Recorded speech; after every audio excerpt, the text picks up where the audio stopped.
Hi friends, it's me again. Did you notice that this time I didn't say hi everyone, it's Em here.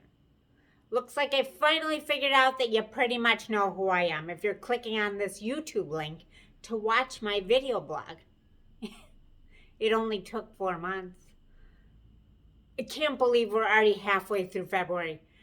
Actually, we're more than halfway through because February is so short. Once you blink, you're already halfway through it. That's probably why I'm doing this in the middle of the month again instead of the beginning of the month. But I've learned to come to terms with that and accept that my commitment to doing at least one video blog per month is met whether it goes out on the first day of the month, the 10th day of the month, or sometimes just barely by the end of the month. I guess you could say I'm learning a little bit more about one of the things I try to encourage other people to learn more about. And that is surrendering control of the external circumstances of life. Now, I understand that surrender is not the easiest thing to learn. Every single one of us has the desire to have more control in our lives. With control comes the illusion of security. But as with many things in life, it's really just an illusion. When it comes right down to it, we really don't have control of much of anything in our lives. Now, don't get me wrong. I'm aware that we get to make choices and we have free will, and that the actions that we choose to take affect the outcomes within our lives.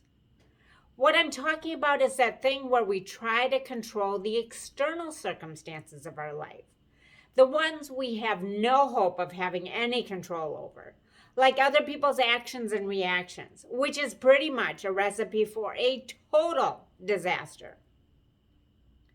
One of the ways this has been showing up in my life lately is as it relates to dating.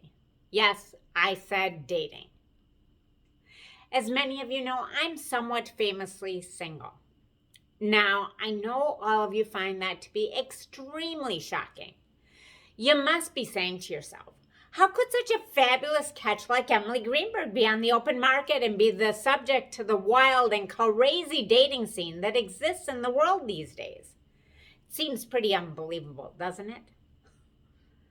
Now, I've had a few relationships over the last 11 years since my divorce, but aside from a very select few that actually lasted a while, most of my adventures in the dating scene consisted of 1 or 2 dates to get to know each other, and then the mutual or not so mutual decision that we might be better off as friends, or not.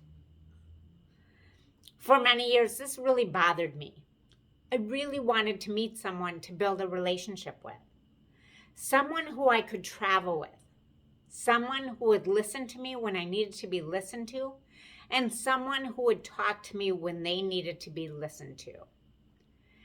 And for a long time, that led me to chase the perfect relationship, even in situations where it was extremely clear that it didn't serve me to do so.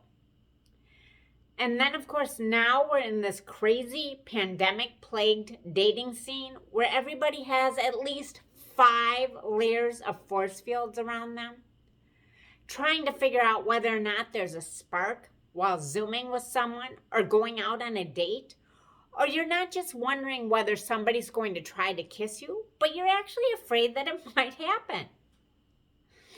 Well, let's just say it hasn't been the best case scenario for people who are looking to nurture budding new relationships. But you know what?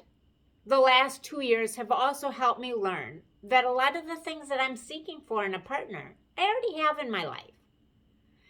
It would certainly be nice to have someone to snuggle up with on the couch and watch TV in front of the fire on a cold winter's evening. But I've got plenty of people to share my life with. I've got amazing family and friends. I'm never at a loss for things to do. There's always someone there to listen to me when I need it, and I'm more than happy to listen to you when you need it.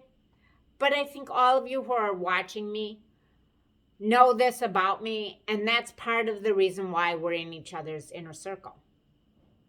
I'd love to meet someone and watch a relationship grow, but I finally reached a place of acceptance that if I try to control the external circumstances of how that's going to happen and set a timeline on when that's supposed to happen, then I'm just setting myself up for disappointment every single time. These days, I choose to put the majority of my energy into being in the moment, experiencing life at its fullest, and going out into the universe with my eyes wide open so I get to see the beauty of what's happening all the time. It doesn't matter whether Mr. Right rides up on a beautiful white horse.